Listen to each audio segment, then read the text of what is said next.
మీరు అనుకుంటారు ఒకవేళ మీకు బలగం ఉందేమో, మీ బలగము ఒక 100 మంది ఉండొచ్చేమో. నాకు 400 మంది బలగం ఉన్నారు.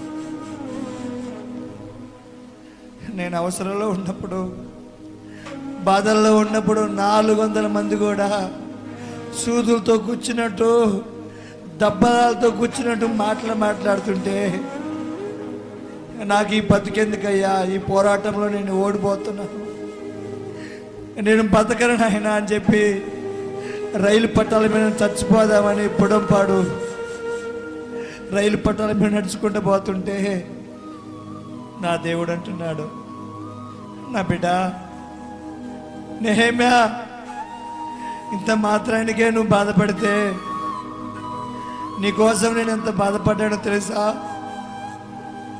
అని చెప్పి నా దేవుడు నాతో మాట్లాడితే,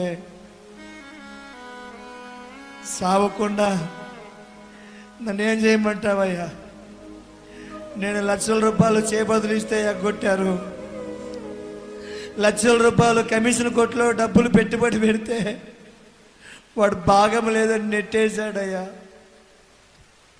ఇప్పుడు నేను సావటమే కదయ్యా, నాకు నేను తలెత్తుకొని తిరగలేనయ్యా. నా దేవుడిని అడిగితే నా దేవుడు అన్నాడు, నేను నిన్ను గొప్పని చేస్తాను. ఎక్కడైతే నువ్వు తల దించుకున్నావో, ఎక్కడైతే నువ్వు అవమానాలు పడ్డావో,